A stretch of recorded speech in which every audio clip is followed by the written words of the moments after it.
काल रात्री ना माझ्या फोनची बॅटरी ही 76% होती आणि मी माझा फोन हा बाजूला ठेवला आणि झोपी गेलो. आणि सकाळी उठून बघतोय तर काय की माझ्या फोनची बॅटरी ही 68% झाली. आणि असं तुमच्या सोबतही झालं असेल की काहीही न करता तुमची बॅटरी ही उतरत असेल. मग एक्झॅक्टली ही बॅटरी कुठं वापरली जाते, कुठं जाते आणि ही अशी बॅटरी कमी होणं आपल्या फोनसाठी चांगलं आहे का नाही, या सगळ्या गोष्टी आपण आजच्या व्हिडिओमध्ये डिस्कस करणार आहे.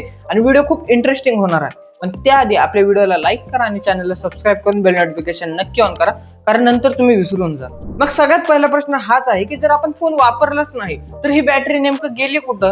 तर आपल्या डोक्यात ना एक गैरसमज आहे, तो म्हणजे जर आपण फोन वापरला तर बॅटरी ही कमी होणार आणि जर आपण फोन वापरलाच नाही तर बॅटरी ही कमी होणार नाही. पण जे स्मार्टफोन आहेत ते तसं काम करत नाही. आपण झोपतो पण स्मार्टफोन हा झोपत नसतो. सगळ्यात आधी एक गोष्ट समजून घ्या की फोन बंद असणं आणि स्क्रीन बंद असणं या दोन वेगवेगळ्या गोष्टी आहेत. तुमच्या फोनची स्क्रीन ऑफ झाली म्हणजे तुमचा फोन काम करत नाही असं अजिबात नाही. तुमच्या फोनमध्ये व्हॉट्सअप असतं, इंस्टाग्राम असतं, जीमेल असतं, असे वेगवेगळे ऍप्स असतात जे सतत अपडेट्स चेक करत असतात, कारण तुम्हाला एक चांगला एक्सपिरियन्स यावा, तुम्हाला अप टू डेट नोटिफिकेशन यावे. या सगळ्या गोष्टी बॅकग्राऊंड मध्ये रन होत असतात आणि या गोष्टी रन होत असल्यामुळे तुमची बॅटरी हे ड्रेन होत असते. आणि हे एक मुख्य कारण असू शकतं. बॅटरी ड्रेन होण्याचं दुसरं कारण असू शकतो वीक सिग्नल. समजा तुम्ही अशा खोलीत झोपला आहात जिथं तुमच्या फोनला नेटवर्कच नाही, तर तुमचं जे फोन आहे ना ते नेटवर्क शोधत असतं, टावर शोधत असतं, कारण त्याला ते सिग्नल मेंटेन करायचं असतं. आणि यासाठी फोन हा सतत काम करत असतो. आणि आश्चर्याची गोष्ट म्हणजे या वीक सिग्नलमुळे होणारा बॅटरी ड्रेन हा बॅकग्राऊंड ऍप्स पेक्षा जास्त असू शकतो. आता तुमच्या मनात एक प्रश्न येईल की जर आपण एरोप्लेन मोडला टाकलं तर आपला बॅटरी ड्रेन कमी होईल का? तर थोड्या प्रमाणात कमी होईल, पण पूर्णपणे थांबेल असं अजिबात नाही. कारण बॅकग्राऊंड मध्ये ऑपरेटिंग सिस्टीम हे काम करत असतं. म्हणजे नेटवर्क जरी बंद झालं तरी तुमचा फोन हा सतत काम करत असतो. जसं की तुमचं घड्याळ असेल की कंटिन्यू चालूच असतं, आपल्याला टाइम साठी ते चालूच असतं.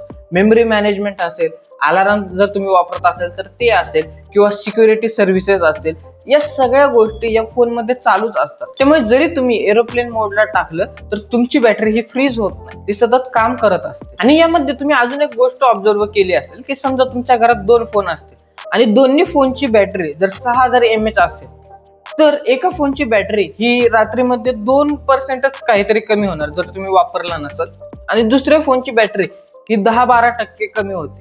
असं का होत असतं? तर याचं उत्तर आहे की तुमचं प्रोसेसर. कारण प्रत्येक प्रोसेसरची जी पॉवर एफिशियन्सी असते ना ती वेगवेगळी असते.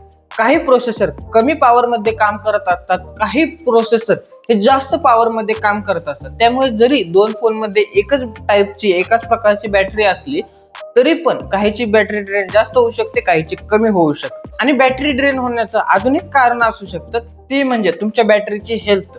आता काय होतं ना की तुमचा फोन जेवढा जुना होतो त्याच्यासोबत जी बॅटरीची हेल्थ आहे ना ती पण जुनी होत असते. त्यामुळे जरी बॅटरीवर 5000 mAh असलं तरी पण काळानुसार ती बॅटरी स्टोअर करण्याची जी पॉवर असते किंवा ती वापरण्याची पॉवर असते ती कमी होत असते.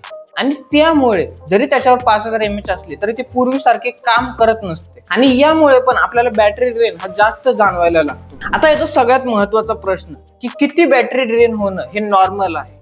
कारण आपल्याला हे जाणून घेणं पण गरजेचं आहे की आता आपल्याला समजलं की प्रत्येक फोन मध्ये ही बॅटरी ड्रेन होतच असते, पण किती बॅटरी ड्रेन होणं हे नॉर्मल आहे. तर मी तुम्हाला सांगतो की जर तुमची बॅटरी ड्रेन हे 1% किंवा 5% दरम्यान जर बॅटरी ड्रेन होत असेल तर ते कम्प्लिटली नॉर्मल आहे, काहीच प्रॉब्लेम नाही.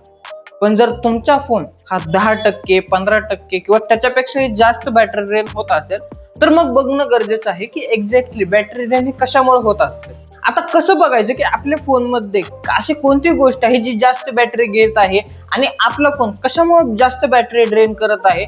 तर काळजी करायची गरज नाही, फोन तुम्हाला स्वतःच सांगतो की तुमच्या फोनची बॅटरी ही कुठं जास्त वापरली जाते. यासाठी तुम्हाला सिम्पली सेटिंग मध्ये जाऊन बॅटरी युसेज सर्च करायचं आहे आणि ते गेल्याच्या नंतर फोनच तुम्हाला सांगेल की कोणतं ऍप जास्त बॅटरी ड्रेन करत आहे, स्क्रीन तुमची बॅटरी किती घेत आहे, नेटवर्क किती बॅटरी घेत आहे, आणि या सगळ्या गोष्टी तुम्हाला तिथे दिसतील.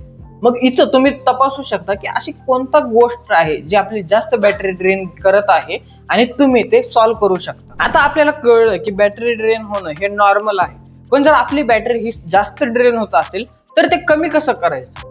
तर जसं मी तुम्हाला सांगितलं की जर तुम्ही बॅटरी युसेज मध्ये गेला तर तुम्हाला सापडेल की कशामुळे एक्झॅक्टली बॅटरी जास्त ड्रेन होतं. मग जर तिथं तुम्हाला काही ऍप सापडतील जे जास्त बॅटरी ड्रेन करत असतील, तर तुम्ही त्याची एकतर परमिशन कमी करू शकता किंवा एक्झॅक्टली त्याच्यामध्ये काय फॉल्ट आहे हे चेक करा की फेक ऍप तर नाहीये किंवा तुम्ही कोणत्या अननोन वेबसाईटवर तर ऍप डाउनलोड केलेलं नाही, आणि जर तसं असेल तर ते अनइन्स्टॉल करा.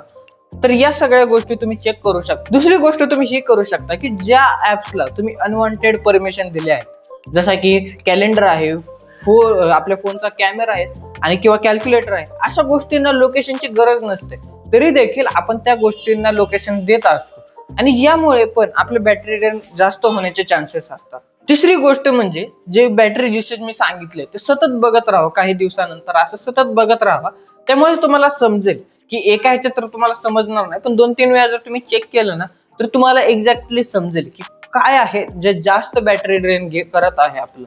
आणि चौथी गोष्ट म्हणजे जर तुमचा फोन जुना झाला असेल तर त्याची एकदा बॅटरी हेल्थ तपासा, कारण काही वेळा प्रॉब्लेम हा फोन मधल्या ऍप्स मध्ये किंवा परमिशन वगैरे मध्ये नसतं, तर ऍक्च्युअल फोन मध्येच असतो, म्हणजे सॉफ्टवेअर मध्ये नसतो तर हार्डवेअर मध्येच प्रॉब्लेम असतो. तर बस मित्रांनो, आजच्यासाठी एवढंच. आशा करतो तुम्हाला काहीतरी नवीन शिकायला भेटलं असेल आणि आपल्या चॅनलवर असेच टेक रिलेटेड व्हिडिओ येत असतात, माहितीपूर्ण व्हिडिओ असतात, त्यामुळे जर थोडासा टाइम लागतो, एफर्ट लागतात, तर नक्की चॅनलला सबस्क्राईब करा, व्हिडिओला लाईक करा. भेटूया आणखी एका नवीन व्हिडिओ मध्ये. जय हिंद, जय महाराष्ट्र.